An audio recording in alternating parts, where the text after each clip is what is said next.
से आईसीआर के through agriculture तक आना, मतलब जीरो नॉलेज था हमको एग्रीकल्चर का, और आज हम एग्रीकल्चर में ही प्रोसीड कर। मेरे लाइफ में एक भी मसाला नहीं है जिसको मैं शेयर कर सकूं। सो ठीक है, जो भी है।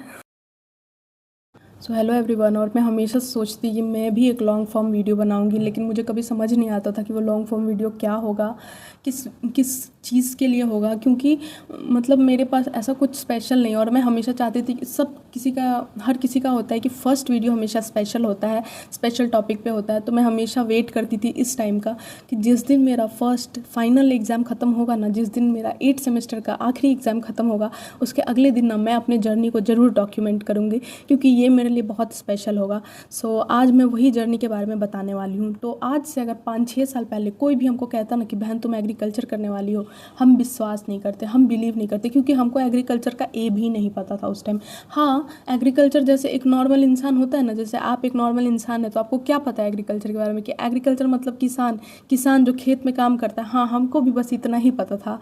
तो जो एग्रीकल्चर है, मुझे उसका कुछ नहीं पता था। हालांकि मैं जहाँ से हूँ वहाँ पे काफ़ी बेहतरीन कॉलेज है एग्रीकल्चर का, ठीक है। तो मतलब पता था उस कॉलेज के बारे में, लेकिन उस कॉलेज में कैसे एडमिशन लेते ना, मुझे ये भी नहीं पता था। मैं इतनी अवेयर नहीं थी, मुझे माफ़ करना।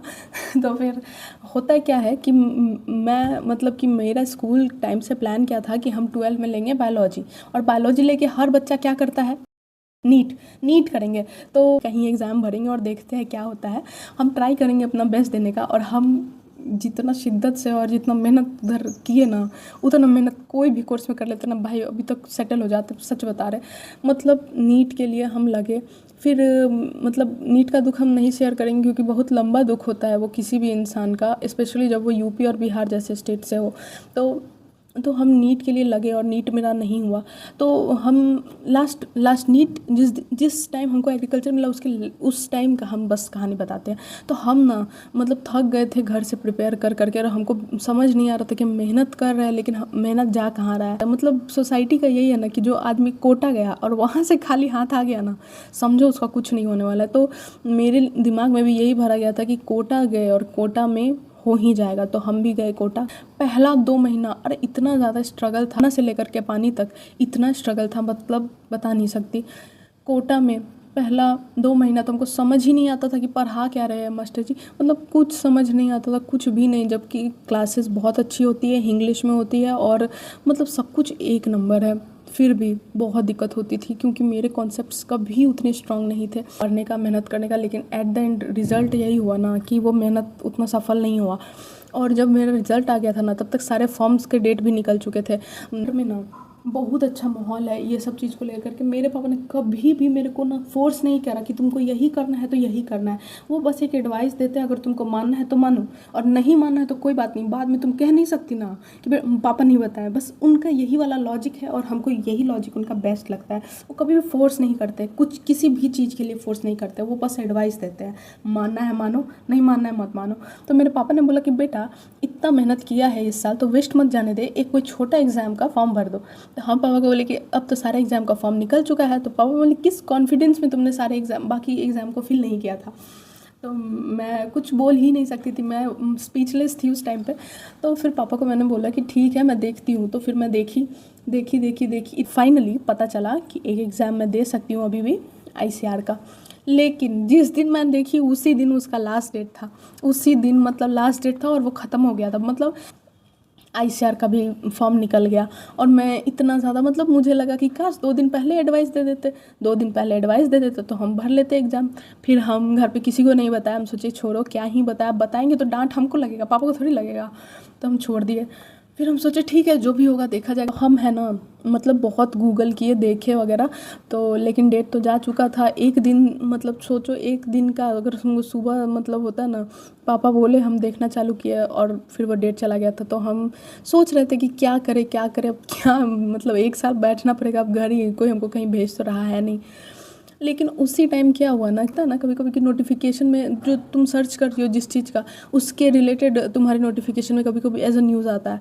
तो मेरे भी नोटिफिकेशन में ना एज अ न्यूज़ आया कि मेरे नोटिफिकेशन में आया कि आईसीआर का लास्ट डेट है ना एक्सटेंड हो गया है 4 या 5 दिन से। और हम इतने खुश थे ना, मतलब हम सच में आज हम पीछे मुड़ के देखते हैं तो हमको लगता है वो प्योर लक था, हमको लगता है मेरे लिए ही वो खुला था पोर्टल।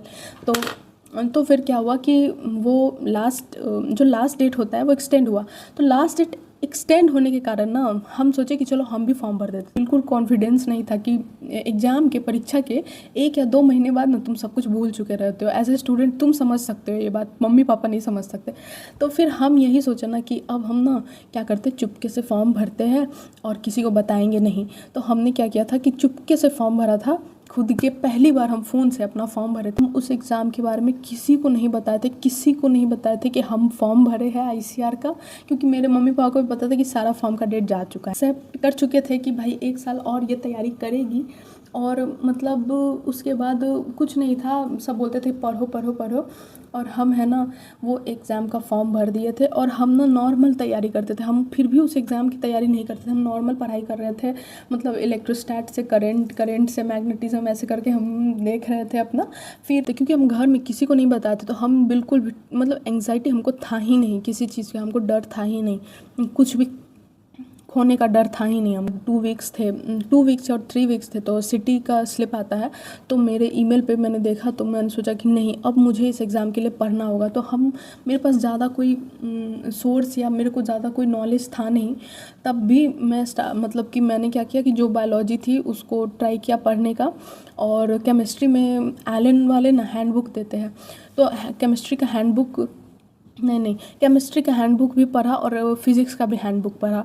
अब हुआ क्या ना कि जब सेंटर रिलीज़ हुआ तो मेरा किस्मत ऐसा कि जब सेंटर रिलीज़ हुआ तो हम सोचे अब तो बताना पड़ेगा घर में कि मेरा एग्ज़ाम है। भाई सेंटर जो रिलीज़ हुआ ना, जहाँ मेरी आंटी काम करती है वहाँ से 150 मीटर दूर पे सेंटर रिलीज़ हुआ।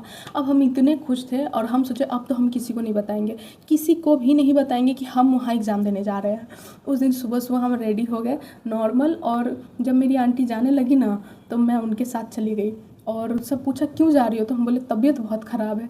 और साथ में हम कोई किताब नहीं लेके। और जब हम वहाँ गए ना तो वहाँ हमको एक लड़की मिल गई। वो लड़की इतना बतिया रही थी अरे वो योगा करती थी, वो फिटनेस में थी, वो ऐसा खाने पीने वाले इंसान को क्या ये सब फिटनेस। अरे यार दिल में धक धक हो रहा था कि अरे भाई एग्ज़ाम है, क्या कर रही है। लेकिन फिर भी हम उससे बतियाते चले गए।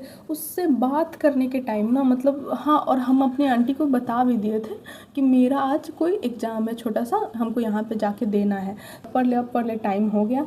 फिर हमको रखना पड़ा। और हमको बिल्कुल भी मेरे लाइफ का वो पहला एग्ज़ाम था जिसमें हम बिल्कुल एंग्सियस नहीं थे। वो पहला एग्ज़ाम था जिसमें हमको खोने का कुछ डर नहीं था। हम सोचे नहीं होगा, बाहर में जाए, हम क्या करें दुनिया वालों के लिए, कुछ नहीं कर सकते है ना, हम खुद के लिए भी कुछ नहीं कर सकते। उस टाइम हमको ये फीलिंग आ रही थी। एकदम फर्स्ट रिपोर्टिंग टाइम में गए वहाँ बैठे आराम से शांत से, ना किसी को देखना, ना कुछ, ना किससे बतियाना, कुछ नहीं।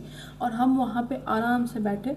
और हम उससे पहले मेरा स्ट्रैटेजी क्या था कि हम सारा क्वेश्चन करके आएंगे, जितना क्वेश्चन है ना उतना क्वेश्चन करके आएंगे, क्योंकि हमको हमको सबसे ज़्यादा मार्क्स लाना है, इतना मार्क्स लाना है कि मेरा कहीं ना कहीं एडमिशन हो जाए।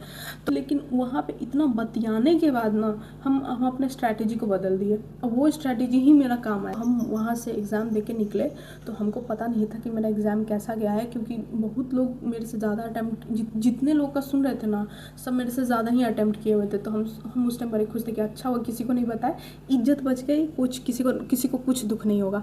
उसके बाद हम आराम से आए घर पे, खाना वाना खाए। हाँ तब तक सबको पता चल गया था कि एग्ज़ाम देना। आराम से खाना वाना खाए, सब कुछ हो जाएगा ना, बस वही फिर से एंग्जाइटी और प्रेशर देना चालू। लेकिन हम तो एकदम चिल थे, मतलब हाँ हो जाएगा। हम सोचे कि अगर अभी बोल देंगे अच्छा नहीं गया तो कितना महीना हमको अभी से ही झेलना पड़ेगा, चलो आगे झेल लेंगे। ऐसे करके एकदम मस्त खाना पीना खाए, सबको बता दिए कि ठीक है हो गया, अच्छा गया था एग्ज़ाम। हम गलती कम किए लेकिन हम क्वेश्चन भी कम किए। अब देखते हैं जो होता है, हम ज़्यादा टेंशन नहीं लेते हैं भाई। और मेरा ना सबसे पहले क्या होता है, आईसीआर वो लास्ट टाइम था, उसके बाद से सीयूईटी होता है, ठीक है माइंड यू। कहते ना कि आईसीआर का निकाल के पापा से बोलेंगे एक और मौका दे दीजिए नीट करने का। लेकिन मेरे पापा ने मुझे एडवाइस उस टाइम फिर से दिया कि देखो कॉलेज लाइफ ना बहुत लोग नहीं देख पाते, और तुमको अगर मौका मिला है तो तुम प्लीज़ देख लो, क्योंकि तुम बहुत थैंकफुल होगी। और हम आज भी बहुत थैंकफुल है। थैंक यू पापा, थैंक यू। मतलब आपकी वजह से ना हम बहुत लाइफ में बहुत एक्सपीरियंस किया, बहुत खुश है और बहुत मस्ती की। मतलब आपकी वजह से ही ना हम यहाँ पे हैं। मतलब हमको इतना अच्छा फील होता है ना कि मेरे पापा, मेरे अंकल, वो मेरे लिए ऐसे खड़े थे। और मम्मी तो भाई, मम्मी तो एवरग्रीन सपोर्ट होती है, उसको अगर मेंशन ना करो तभी समझ जाओ पापा से पहले मम्मी का नाम लिया। आया रैंक कार्ड भी मेरा अच्छा खासा था, हमको पता था कहीं ना कहीं हो जाएगा। फिर हम काउंसलिंग वगैरह करवाए। पहले हमको नवसारी मिला था, नवसारी जो गुजरात में है। अब हमको नहीं पता दूसरे पेरेंट्स का, लेकिन बिहारी पेरेंट्स वो कभी भी अपने बच्चे को ना एक हाथ से ज़्यादा दूर जाने नहीं देंगे। तो मेरे पापा भी वही एक दिन तो जाने आने में लगता है, ये वो इतना बोले कि हम चेंज करवाएं। और 2 बार नवसारी मिलने के बाद ना लास्टली हमको ये कॉलेज मिला। और बस इतना ही था मेरा कहानी। नीट जो बहुत ज़्यादा घुस जाते हैं उनके लिए कितना टफ़ होता है ना, मैं ये खुद फील कर सकती हूँ। मैं यहाँ आने के बाद भी बहुत ट्राई किया था, वो अलग स्टोरी है, खैर छोड़ो।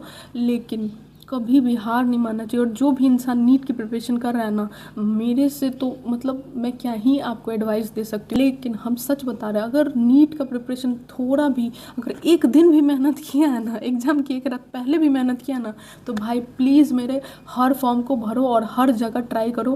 क्योंकि नीट ही एक रास्ता नहीं है, बहुत अलग अलग चीज़ भी है और हर जगह तुमको आगे बढ़ना है। मतलब कहीं के तो तुम टॉप 1% होगे ना। और ज़रूरी नहीं है कि मतलब एक ही जगह इतना टाइम, हाँ मतलब दिल अगर माने वहीं रहना है तो ठीक है, कोई बात नहीं।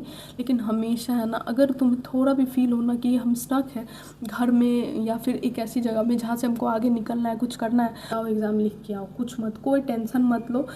मेरा हो गया, तुम्हारा भी हो जाएगा, किसी का भी हो जाएगा।